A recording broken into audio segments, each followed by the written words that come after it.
আসসালামু আলাইকুম। আজকে আমার ভিডিওটা হলো আমার আম্মাজানের সাথে শপিং এ যাওয়া।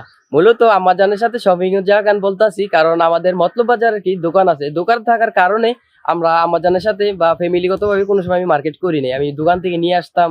এই ফ্যামিলিগত যেই মজাটা এটা কোনো সময় আমি পাই নাই। আর আমার আম্মাজান কিছু বলবেন? আম্মাজানের শর্ম আম্মাজানের নাই কিছু বলবে না।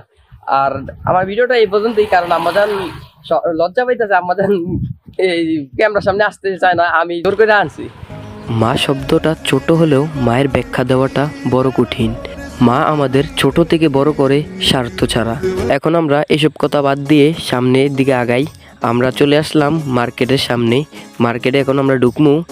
মা বলতাছে ভাইয়ের দোকানে যাইব। আমরা এখন ভাইয়ের দোকানে ভিড়, তাই আমরা আসলাম কসমেটিকের দোকানের দিকে। কসমেটিকের দোকানের দিকে আসার কারণ হচ্ছে আমার ভাবি সাথে আইছে, ভাবির জন্য কিছু কেনাকাটা করার। কসমেটিকের দোকান থেকে বের হয়ে এখন আমরা যাচ্ছি ভাইয়ের দোকানে। আবার এখন ভাইয়ের দোকানে ভিড়টা একটু কম, মায় দাঁড়িয়ে রয়েছে। আমি আবার মাকে বলতাছি, মা আপনি দাঁড়িয়ে রয়েছেন কেন? মা বলতাছে, না থাক, কাস্টমার এখন বসা যাবে না, কাস্টমারের আগে বিদায় কর। তারপর আমি হাসি মুখে বললাম, কাস্টমার পরে আপনি আগে। তারপর মা বলল, কাস্টমার বসুক, আমি যাই তোর ভাইয়ের সাথে কথা বলে আসি কোন জায়গায় ভালো বোকরা পাওয়া যায়। তারপর ভাইয়া বলল, ওই সামনের দোকানে যান, দেখেন বোকরা কোনটা ভালো লাগে। তারপর আমি আসতেছি, কারণ ভাইয়ার দোকানে আবার ভিড়, তাই ভাইয়া বলছে পছন্দ হলে দামাদামি করব। আর বোকরা হলো তিনটা, আমার ভাবির, আমার এক ফুফাতো বোনের, আমার মার, তিনজনে একই কালার বলছে বোকরা কিনবো। তারপর এখন বোকরা একটা আমার ভাবি আর ফুফাতো বোন পছন্দ করছে। এখন আমার ভাইয়ের কাছে নিয়ে যাইতাছে বোকরাটা কেমন। ভাইয়া বলতাছে এটা সুন্দরী, এটাই লোন। তারপর এই বোকরাটাই সবাই মিলা নিল। এখন আপনাদেরকে বোকরাটা দেখাইতাছি, বোকরাটা কিরকম।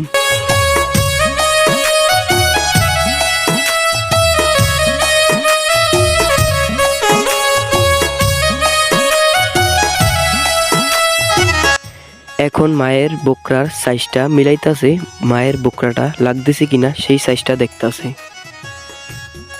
আমাদের দোকানের সামনে হলো এই দোকানটা। আমাদের দোকানের নামটা হলো টপ কালেকশন।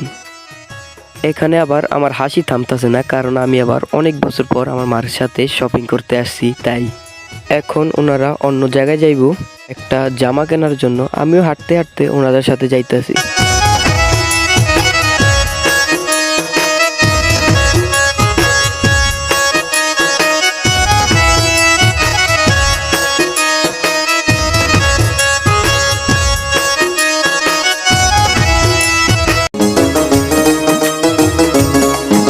হাঁটতে হাঁটতে আইসা পড়ছি একটা দোকানে। এখন ওনারা কিছু জামা দেখতাছে।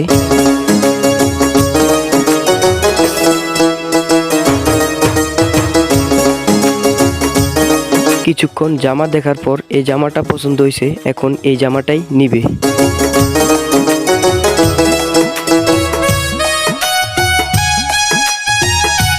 এদিকে আবার ভাইয়া আবার আমাকে ফোন দিতাছে, ফোন দিয়ে বলে দোকানে আয়, মায় কেনাকাটা করুক। তারপর আমি আবার দোকানে এসে পড়ছি, মনে আবার দুঃখ, কারণ মায়ের কেনাকাটা পুরাটা দেখতে পারলাম না। এই দুঃখের মধ্যে আবার দিলাম একটা হাসি।